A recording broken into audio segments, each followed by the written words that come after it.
할렐루야. 오늘은 기도학교 제14과입니다.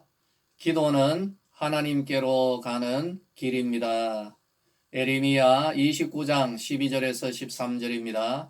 너희가 내게 부르짖으며 내게 와서 기도하면 내가 너희들의 기도를 들을 것이요 너희가 온 마음으로 나를 구하면 나를 찾을 것이요 나를 만나리라. 할렐루야. 다음 주 22일 예배, 원래 제 생각은 요엘서 2장을 생각해 드렸습니다. 2장의 회복 메시지는 우리가 한자리에 만나서 예배 드릴 그때로 좀 보류하기로 생각합니다. 다음 주는 오늘 제가 전하는 이 메시지, 한 10분에서 15분 사이니까 짧은 메시지입니다.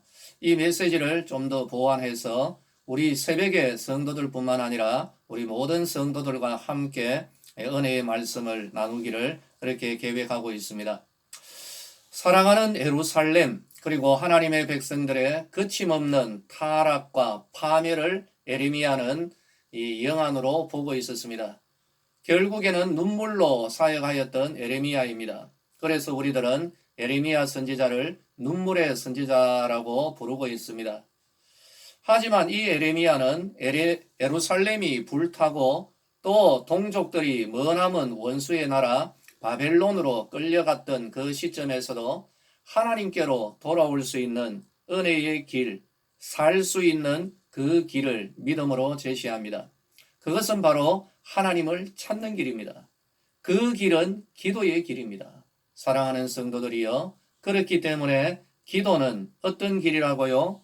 하나님께로 가는 길이 되는 줄로 믿으시기를 예수님의 이름으로 축원합니다. 그러므로 먼저 첫 번째, 우리가 기도를 할 때 과연 어떻게 해야 할까요? 우리의 마음을 다하여서 하나님 앞에 기도드려야 됩니다. 우리의 마음을 다한다는 의미가 뭐겠습니까? 두 마음을 품지 말라, 의심하지 말라, 온전한 믿음으로 드려라, 여러 가지의 생각을 할 수가 있습니다. 하지만 저는 오늘 우리들의 마음에 이 왕의 자리가 있거든요. 내가 왕이다라는 이 자리에서 내려가자라는 이런 제안을 드리고 싶습니다. 사람의 마음 한가운데는 나만의 왕의 자리가 있습니다. 남다른 지위나 소유나 또는 경제력, 바로 이러한 것을 가지고 나 이런 사람이야, 나는 다른 사람들과 구별돼. 그래서 자기만의 자리를 만들어 놓고 군림하고 있습니다. 다른 한편으로는 나 좀 알아줘, 이렇게 하고 있는 것이죠. 사회적인 지위가 높을수록 또 배운 것이 많을수록 가진 것이 많을수록 자기의 왕의 자리에서 내려오지 못하는 경우가 참 많습니다. 이런 것을 가리켜서 교만이라고 이야기하는 것이죠. 이 마음으로는 왕이신 하나님 앞에 다가갈 수가 없습니다. 우리가 모두 다 실패하는 것이 바로 자기가 왕이 된 그 지경에서 우리가 실패를 보게 되는 것이죠. 유대인들은 하나님이 주신 언약과 말씀을 가졌던 참 복된 사람들입니다. 이들은 하나님의 뜻대로 열방의 제사장 노릇을 해야 마땅했습니다. 그러나 그들은 그것을 가지고 다른 민족과 이스라엘 자기를 차별화시켰죠. 알아주기를 바라고 군림하려고 들었습니다. 멸시했습니다. 결국에는 이들은 고립되었고 교만하였고 하나님까지 버리고 결국에는 패망하고 말았던 것입니다. 하나님은 그들에게 말합니다. 내게 오라. 그래도 내게 오라. 전심으로 마음을 다하여 나를 찾으라고 합니다. 그러면 어떻게 해야 할까요? 사랑하는 성도들이여, 우리들에게 왕의 자리, 내가 할 수 있다. 나의 능력과 재능과 그리고 하나님 의지하지 않고 내가 이때까지 내 인생에 왕노릇하였던 그 삶을 다 내려놓고 그 마음까지 들고 하나님께로 가야 하는 것이 아니겠습니까? 내가 의지하던 그 마지막 의지물까지도 다 내려놓고 온전히 하나님만 바라보며 나아가야 하는 겁니다. 바로 그것이 기도의 자세가 되는 것이죠. 기도가 뭡니까? 내가 할 수 있으면 할 필요가 없죠. 내가 해결할 수 있으면 기도할 필요가 없습니다.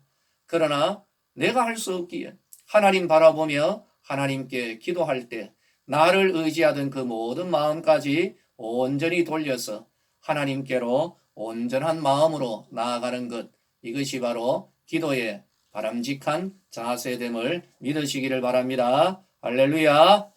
두 번째로 우리가 기도할 때 이 예레미야가 전하였던 것처럼 부르짖어서 기도해야 되는 것입니다. 우리의 마음에 부끄러운 마음이 들면은 뺨이 볼거스름하게 되죠.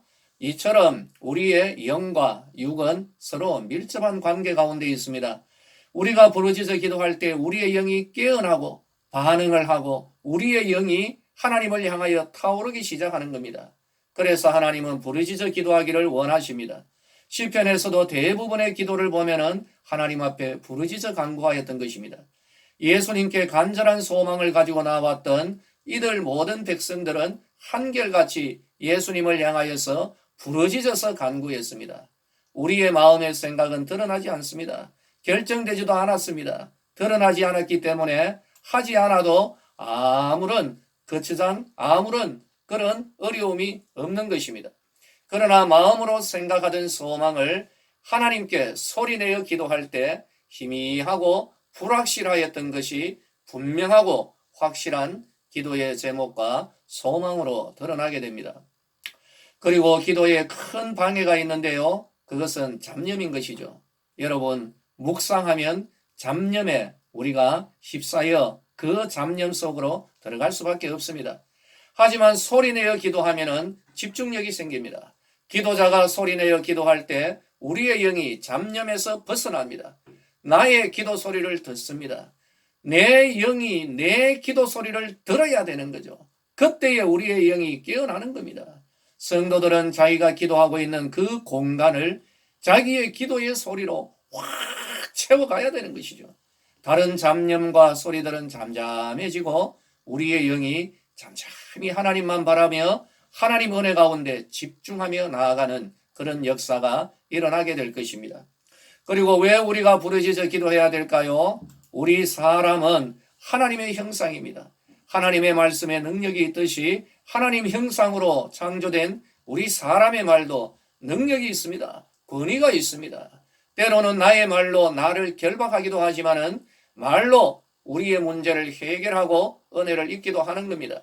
그래서 우리는 우리의 말로 소리내어 기도할 때에 우리의 이 권위 있는 언어 누가 들어야 되겠습니까? 하나님만 들으시겠습니까? 아닙니다, 여러분. 사탄도 들어야 되는 것이죠. 내가 기도하는 것, 이 기도의 내용, 하나님께 부르짖어 기도하는 이 내용을 믿음의 기도를 들을 때 사탄도 우리들 앞에 무릎을 꿇게 될 줄로 믿으시기를 예수님의 이름으로 축원합니다. 그러므로 여러분, 우리는 기도할 때 하나님 앞에 부르짖어 기도해야 되고 부르짖어 기도할 때 사단이 그 모든 결박을 풀어놓고 도망가고 떠나가는 역사가 일어나게 될 것입니다. 믿음은 생각하는 것이 아닙니다. 하나님께 보여드려야 됩니다. 때로는 여러분, 믿음은 하나님을 향한 성도의 반응이라는 사실을 알고 행동으로 보여드려야 되는 것이죠.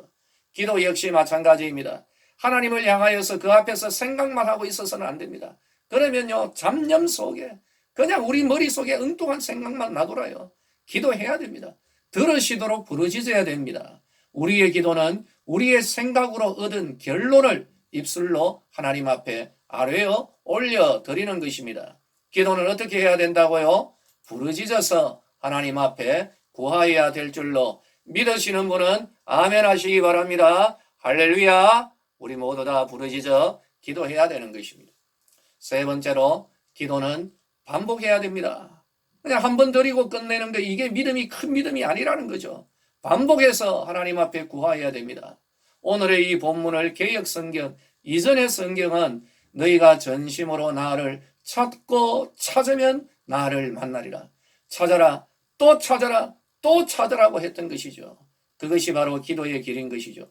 불의 선지자 엘리야는 하늘에서 비 내리기를 기도하였을 때 같은 내용의 기도를 7번이나 반복합니다. 그 제자 엘리사는 자기를 찾아온 나병 환자 나반에게 요단강에 가서 7번 몸을 담그라고 합니다. 같은 내용의 행동을 7번 반복하라고 지시한 것이죠. 오늘 우리 기도자들도 같은 내용이라 할지라도 하나님 앞에 반복하는 이유가 무엇이겠습니까? 그 이유는 오직 하나입니다. 하나님께서 응답하시리라 믿기 때문입니다. 내가 이때까지 드렸던 기도 응답되지 않아도 다시 반복해서 드리는 그 이유는 하나님 응답하실 줄로 믿기 때문입니다. 기도는 응답의 때까지 반복해서 드려야 되는 것이죠. 인자가 올 때에 세상에서 믿음을 보겠느냐 하신 예수님 뜻이 뭘까요? 반드시 응답하시리라는 믿음으로 끝까지 기도하는 기도자 보기를 원하시는 것입니다. 할렐루야! 우리 성도님들 바로 그 기도자 되시기를 예수님의 이름으로 축원합니다. 기도는 반복해야 되는 것이고 오늘 이 말씀에 의해서 한 번 더 믿음으로 응답을 주시리라는 믿음으로 반복해서 기도하는 우리 서대구 성도들 되시기를 예수님의 이름으로 축원합니다. 바벨론 포로의 신세입니다. 여러분, 지금 이 신세, 이 내용은 모세가 이미 경고하였던 것이죠. 너희들이 가나안으로 들어가게 된다 할지라도 그곳에서 산다 할지라도 하나님을 떠나고 우상 섬기며 타락한 삶을 살아간다면 너희들은 망하고 너희들은 여러 민족 중에 흩어지게 될 것이다 라고 이미 경고했습니다. 그리고 거기에서 사람의 손으로 만든 우상의 신들을 섬기게 되리라고 그렇게 경고를 했죠. 바로 그 신세가 지금 이들 이스라엘입니다. 오늘 어쩌면 우리들 역시 영적인 바벨론 포로의 신세와도 같다라고 생각합니다. 그러나 하나님은 살 길을 주셨습니다. 네가 거기서 마음을 다하고 뜻을 다하여 하나님 찾으면 나를 만나리라. 할렐루야. 하나님 찾으면, 하나님 만나면 모든 것 해결될 줄로 믿으시기를 바랍니다. 하나님께로 가야 됩니다. 그 가는 길은 하나님께 기도로 가는 길입니다. 하나님을 만날 때 이스라엘의 그리고 오늘 우리들의 이 모든 문제가 해결될 줄로 믿으시기를 바랍니다. 기도가 답입니다. 기도는 능력입니다. 기도는 하나님께 더 가까이 가는 길이고 그리고 이 길 걸어갈 때에 우리는 하나님 만나게 될 것입니다. 우리 서대구의 모든 성도님들 기도로서 하나님 만나고 하나님으로 인하여서 우리의 모든 삶의 문제들 해결받고 하나님께 영광 돌리는 우리 서대구의 성도들 되시기를 예수님의 이름으로 축원합니다. 할렐루야.